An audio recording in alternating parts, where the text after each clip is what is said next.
Hello fellow gamers, today I'll be looking for 2 to 4 nefarious villains looking to create the most mayhem by placing minions, capturing buildings, and creating the most diabolical of machines in Victorian Masterminds.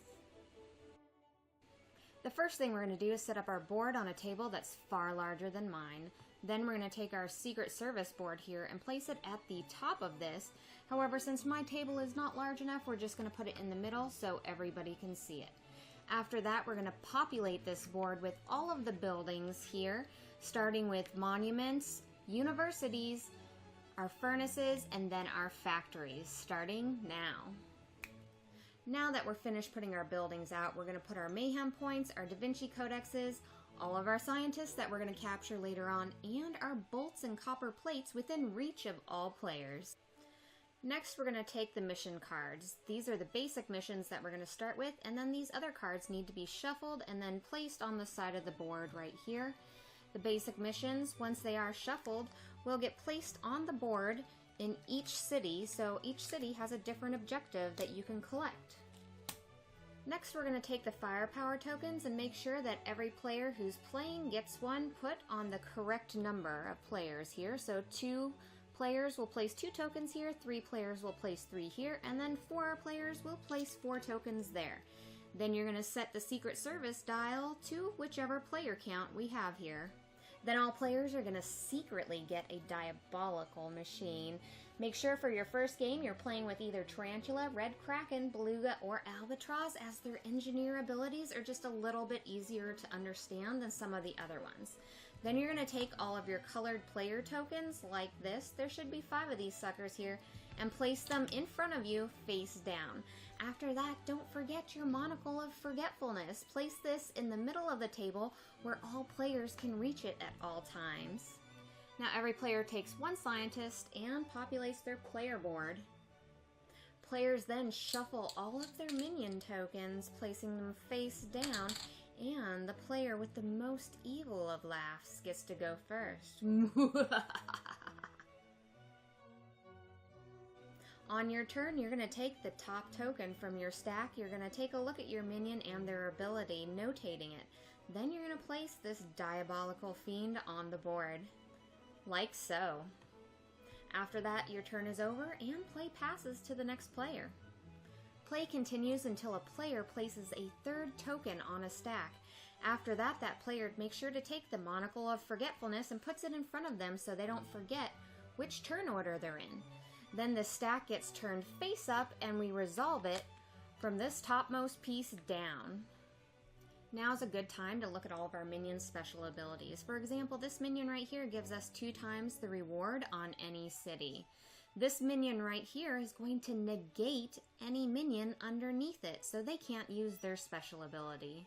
This minion right here is going to steal a building from the city that they're in, if they can. This minion is going to take the mission card for the city that they're in. And then this minion right here is going to make your engineer ability go off. Each person has a different engineer ability in their engine room right here, which can be upgraded throughout the game. My engine ability right here says gain 1 codex or change a 1 codex into a 2 codex on my board. We'll talk about the codexes and the extra engine abilities here in just a few minutes.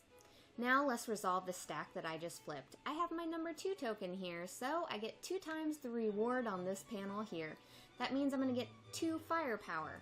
I'm going to move my firepower token right here up twice on the Secret Service track, and anybody that is equal with this Secret Service or above can steal a building. So this is really important. After this is resolved, I'm going to take the token and keep it face up in front of me in a discard pile, as this is public knowledge for everybody. Now the blue player is going to resolve their token. They're going to get just 1 firepower because they put their token here, and so we're going to move them up on the Secret Service track right now. They also are going to try to carry out their special ability, which is to steal this mission card right here. If they've collected a building this game, any one of these from any city, they're going to be able to take this building and get 2 points of mayhem at the end of the game. However, no buildings have been stolen yet, So all they get to collect is the firepower. They then take their token here and put it aside, face up, so everybody can see it, as it is public knowledge. Lastly, I'm going to resolve my last token here. I'm going to go up 1 firepower on the Secret Service track, and then I'm going to carry out my engineer ability, which we just looked at. That means that I'm going to take a codex from here, and I'm going to take my token and keep it face up in front of me. After that, I'm going to take my codex token and put it in my library. The library does a really cool thing, because each of these codexes are going to give you 1 point at the end of the game. However, if you collect 5 codexes here, you're going to get the ability to look at your stack and choose whichever minion you want to play, as opposed to the way we're doing it now, taking 1 minion off the top. After a stack has resolved, the player with the Monocle of Forgetfulness now puts that back in the middle of the table for everybody, and then play resumes to the next player. But it looks like the blue player has placed their 3rd minion on a stack, so we're going to resolve that right now. We're going to flip over all of the tiles, and then we're going to make sure the blue player receives the Monocle of Forgetfulness, so we know it's their turn. And then we're going to resolve the stack from here down. Starting with the red player, that's me, I get to take a building as well as a codex here. So the first thing I'm going to do is I'm going to take my codex and place it in my library. Now I'm going to check to see if I can steal a building. It looks like I can, as I am equal to or greater than the Secret Service right now. So if I steal a building, I'm going to get the reward that is based on the top of each building here. For example, if I steal the monument, I'm going to get 2 points of mayhem as well at the end of the game to use as victory points. If I steal the university, I get to take one of these scientists and put them into my dungeon.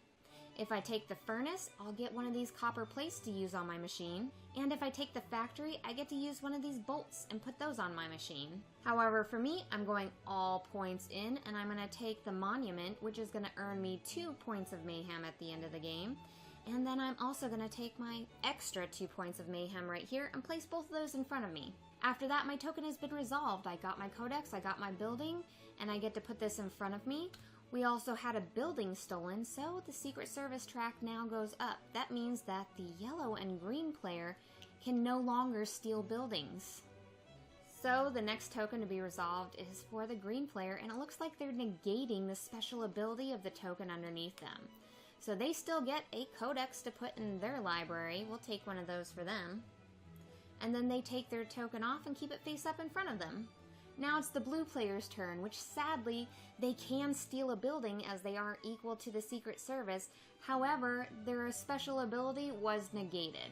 Now keep in mind, their special ability was negated, not their token, so they still get 1 codex to put into their library. After that, they clear their token off the track and put it face up in front of them, and they make sure to put back the Monocle of Forgetfulness for the next player. Now, it looks like I have no more tokens left to play, so I look at all the tokens that I have in front of me and I pick those up. So they are no longer public knowledge for everybody, and I mix them up, making sure to take a quick look at my library, as I want to make sure that I don't have that special ability to be able to look through all of the tokens in my stack, as opposed to just drawing off of the top. I only collected a couple of codexes, so that's not an option for me, but I now have a fresh stack of tokens to play from. Now let's resolve one final tricky stack. I'm going to place my minion on top of here and take the Monocle of Forgetfulness. We're going to flip this stack over and see what happens. First up, we have the yellow player who has negated the person underneath them. So they're going to take their copper plate here and put it on their machine. Then they're going to take their token off of the stack. After that, the green player also has a negate token here. However, his negate has been negated. That's really good for me, who's at the bottom of the stack. So he doesn't get his special ability. He takes his token off, and he also takes a copper plate for himself as well to put on his machine. Now I get to play my ability, which, if he had not been negated, would have not gone through. I get to steal this card on top of here because I have at least 3 firepower, and this is going to count for points at the end of the game for me. I'm going to take my copper plate, and I'm going to take my token off the board. Now, it's really important to note that this space remains open until the full stack has been resolved. So if there was somebody underneath me that was also going for this card, but I took it first, they just don't get it. After that, I put the Monocle of Forgetfulness back, and then I take a new mission card from the top of the stack and I refill it. Now that you guys are pros at this board here and resolving minion tokens, let's take a look at our machines and see how we can manipulate the game.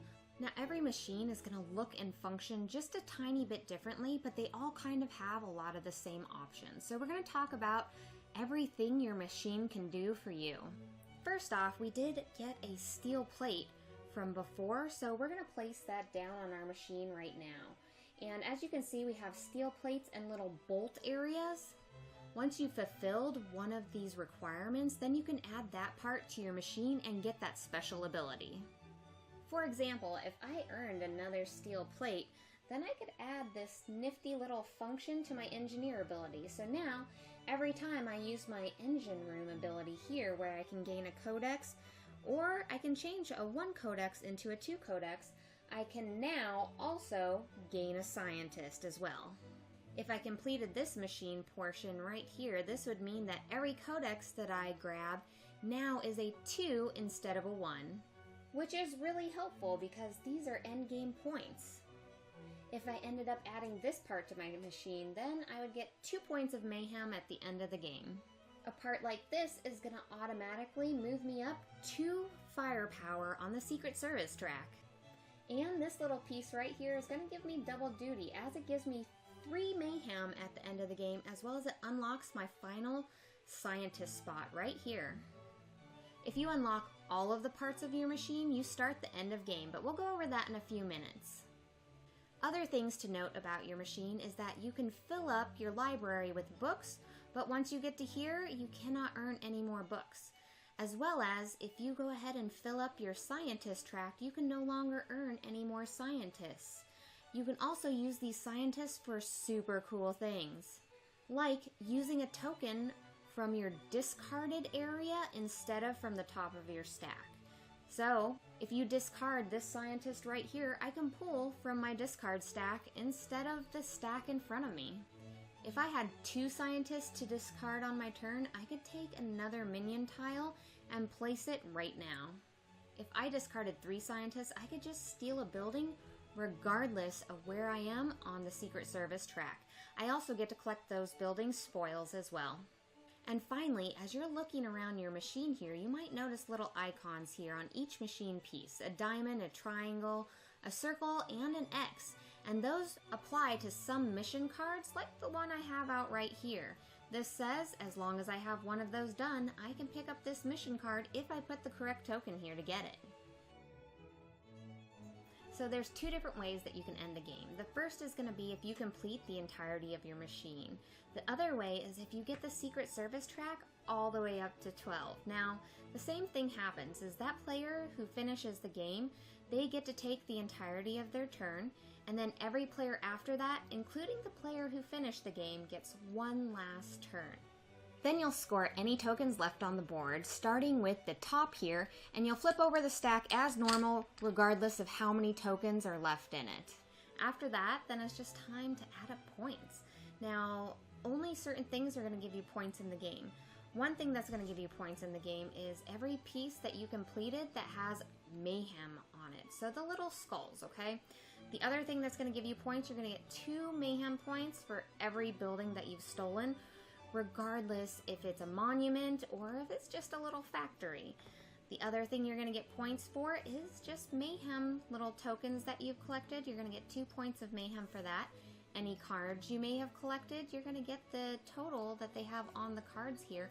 And then any codexes that you received. If they're turned to the 1, you're going to get 1 point of mayhem for them. And if they're turned to the 2, you're going to get 2 points of mayhem for each token. Every player then adds up all of the mayhem they've created throughout this entire game, and you get to see who's the most villainous mastermind.